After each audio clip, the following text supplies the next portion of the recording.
But now the major problem that is occurring worldwide, not only in the UK, it's occurring worldwide, is of feeling inferior. A'udhu billah. Allah not put this illness in our hearts. We have to feel proud. The Muslims are being bullied and they beginning to bow. And that is a serious sign of decline. Do you get it? And this is what we have to protect ourselves from feeling inferior such that we feel we have to adopt the symbols of other religions. We have to adopt the practices of other religions to fit in. Fit into what? Most of this country that once upon a time said it was Christian is now atheist. What do you want to fit into? What do you want to assimilate into?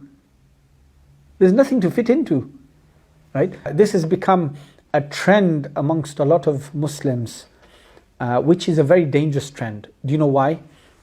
I remember when we had madrasa, we had kids, one of the teachers was telling the children that Isa alayhi salam is the servant of Allah and isn't the son of God. One of the kids, astaghfirullah, he was only 5 or 6 years old, such innocent flowers. It wouldn't come out of his head that Jesus is the son of God. He said, but that's what Miss taught us in school. That's what Miss taught us. And those are the hymns that we're singing and the songs that we're singing. And you know, Christmas is not like a one-day event that's celebrated in schools. It's prepared for a whole month. The whole story and a'udhu billah min ghadabillah. That's why we have to be very, very careful. And we have to teach our children from a very young age. If they are going to schools, they must be taught from a very young age such that it's instilled into their mind the belief of Islam, and also teach them what others falsely accuse Isa alayhi salam or believe about Isa alayhi salam that we don't believe in. Is that clear? Because it's very dangerous. If that's in schools, how about parents are bringing Christmas home? How do they expect their children then to grow up as people of Tawheed? People who believe in the oneness of Allah subhanahu wa ta'ala. People who believe that Allah subhanahu wa ta'ala doesn't have a partner, doesn't have a son, doesn't have a wife. Eid trees. Yeah, like it's just little. Yeah, that would be a bid'ah dalala too. Why? The scholars have said anything that resembles the religious symbols of another religion is not allowed for us.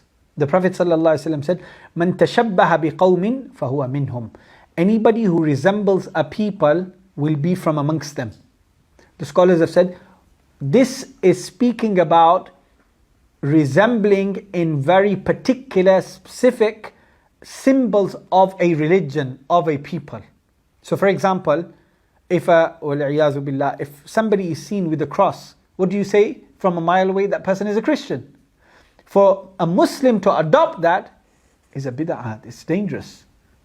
You know, some scholars have even taken it to kufr. Why? Because it's venerating a symbol of disbelief that becomes automatic disbelief. Do you get it?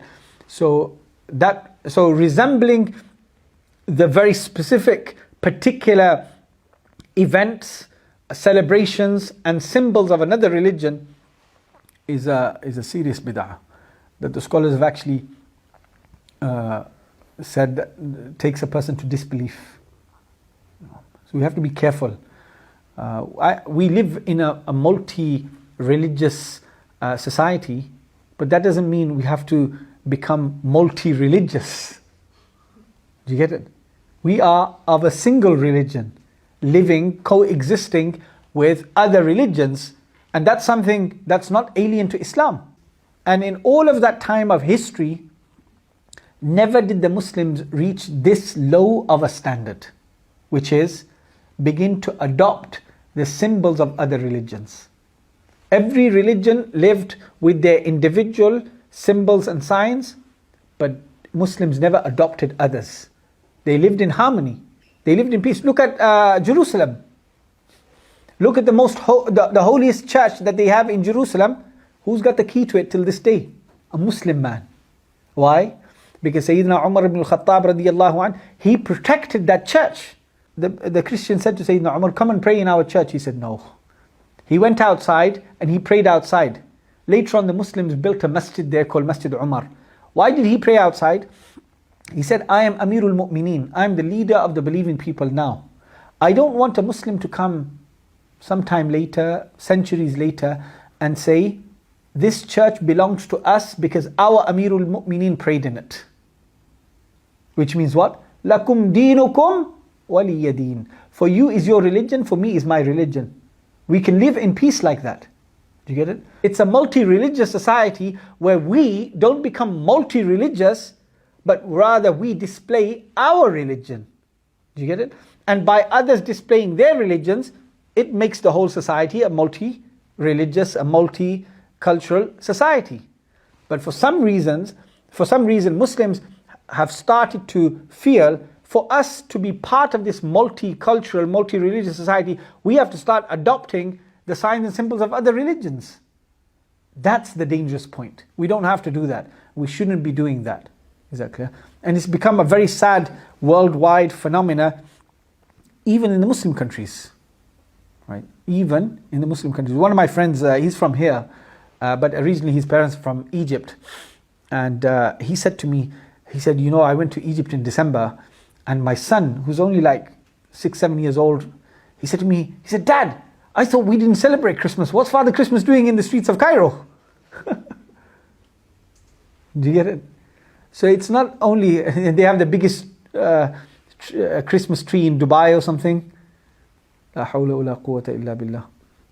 What can we say? All we can say is we are living in the end of times, and everybody has to safeguard their own religion. This is why the Prophet ﷺ said at the end of time, he gives 3 pieces of advice.